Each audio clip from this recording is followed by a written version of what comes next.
नमस्कार दोस्तों, वॉक पे चर्चा में आप सबका स्वागत। मोदी जी कल मथुरा में थे और एक बहुत ही आश्चर्यजनक सूचना ये मिली कि पहली बार भारत के प्रधानमंत्री, कोई भी प्रधानमंत्री मथुरा गए हैं, काशी मतलब कन्हैया जी के दर्शन के लिए। तो जिस भगवान ने हमें महाभारत दिए, जिस भूमि ने हमें कन्हैया दिए, वहाँ अगर भारत के प्रधानमंत्री आज तक नहीं गए हैं तो बहुत ही अचंभित करने वाला विषय है। लेकिन एनीवेज, मुद्दे की बात यह है कि भारत में क्या कर रहे हैं मोदी जी।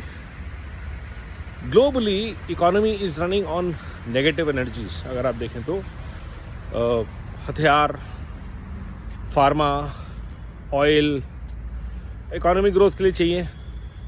और अगर आपका टूरिज़्म भी है तो वो सेक्स टूरिज़्म अधिकतर होता है या फूड टूरिज़्म होता है, जैसे थाईलैंड है या दुबई है जहाँ एक्स्ट्रावेगेंट टूरिज़्म है।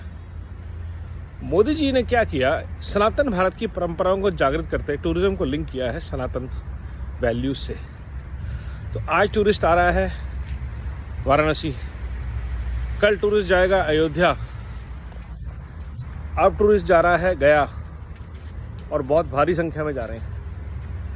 सोमनाथ, स्टैचू ऑफ यूनिटी और ऐसी बहुत सारी भारत की धरोहरें, प्राकृतिक और सांस्कृतिक धरोहरें जो हैं, वहाँ पे ज़्यादा से ज़्यादा टूरिस्ट अब जा रहे हैं क्योंकि फैसिलिटीज़ अच्छी हो रही हैं, सिक्योरिटी बेटर हो रही है, इंफ्रास्ट्रक्चर बहुत इम्प्रूव हो रहा है, कनेक्टिविटी बेटर हो रही है।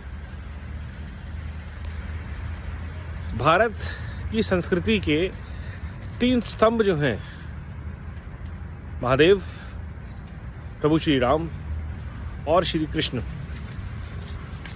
उन तीनों की कनेक्टिविटी यूपी से बहुत ज़्यादा है और यूपी भारत का सबसे ज़्यादा आबादी वाला प्रदेश है।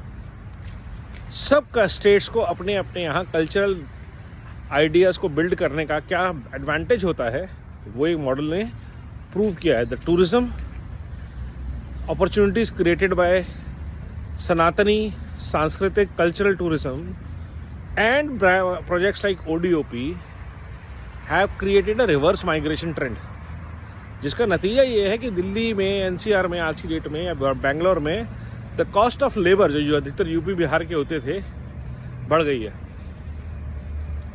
क्या बिहार ये कर सकता था? शायद। क्यों नीतीश लालू क्यों नहीं कर पाए? भ्रष्टाचार, परिवारवाद। क्या राजस्थान ये कर सकता था? शायद। क्या एमपी ने किया? काफ़ी हद तक। उज्जैन, महाकालेश्वर। क्या महाराष्ट्र में हो रहा है? हो रहा है। तो आप देखेंगे जहाँ जहाँ सनातन वैल्यूज़ और संस्कृति से जुड़ी हुई सरकारें होंगी, वो इस चीज़ को बिल्ड करना चाहेंगी, not just because of religion, not just because of भगवा BJP vote bank, because it make absolute economic sense. Economy चलती है जब लोग पैसा खर्च करते हैं। ज़रूरी नहीं है लोग पैसा जहर वाली चीज़ों पे खर्च करें, हॉस्पिटल्स पे खर्च करें, दवाइयों पे खर्च करें, मेडिटेशन पे खर्च कर सकते हैं, योगा पे खर्च कर सकते हैं, आयुर्वेद पे खर्च कर सकते हैं, अपनी wellness mind, body and soul की कर सकते हैं, जिसमें सबसे अच्छी चीज़ है सनातन संस्कृति से जुड़ना।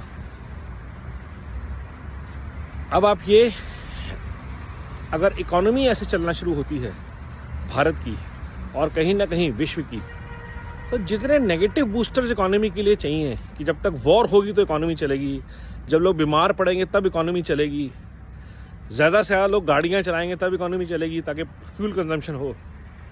ये इकोनॉमी के जो गलत पैरामीटर्स डेवलपमेंट और एक्सप्लॉयटेशन और कॉलोनाइजेशन के नाम पे हमको मिले हैं कि जब तक ब्रिटेन लूटेगा नहीं तो ब्रिटिश खाना कैसे खाएंगे, नहीं ज़रूरत थी इसकी।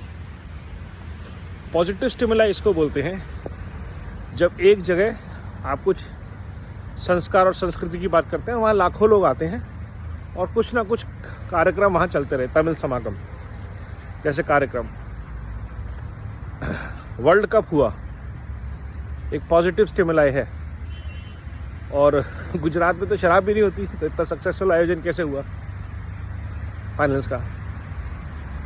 तो ये सब चीज़ें कहीं ना कहीं लोगों को समझ में आनी शुरू हो गई हैं कि कैसे मोदी जी अपने यूनिक आइडियाज़ और इनिशिएटिव के थ्रू ऐसी इकोनॉमी बिल्ड कर रहे हैं जहां महिलाओं की भी साझेदारी है, और छोटे लेवल पे, ना सिर्फ पढ़ी लिखी महिलाओं की, लोकल लेवल पे लोगों की साझेदारी है, बड़े बड़े इंडस्ट्रीज़ की साझेदारी नहीं है। सर्विसेज सेक्टर की बहुत बड़ी साझेदारी है, टूर गाइड्स की, टूर ऑपरेटर्स की, लॉजिस्टिक सर्विस प्रोवाइडर की, होटल्स की, ट्रांसपोर्टर्स की, ट्रैवल इंडस्ट्री की बहुत बड़ी साझेदारी है। तो ऐसे जब आप, और उसको लेके फिर जो स्टोरीज और कंटेंट और क्रिएटिविटी बढ़ती है, जब वैसे संस्कारों से ओतप्रोत आप कंटेंट क्रिएट करते हैं, तो आपको एवेंजर्स नहीं चाहिए, आपको भारत के बाहुबली चाहिए। तो अगर एक चिरंजीवी नाम की सीरीज बनती है तो उसका प्रभाव सोचिए क्या हो सकता है। तो ऐसे बहुत सारे प्रयास और चीज़ों को चेंज करने का जो दायित्व है मोदी जी ने निभाया है, भारत को वापस अपने संस्कार, अपनी संस्कृति, अपनी जड़ों से जोड़ा है, उसके लिए भारत उनका राष्ट्र ऋषि नरेंद्र मोदी जी का हमेशा आभारी रहेगा। वंदे भारत, वंदे मातरम, जय हिंद।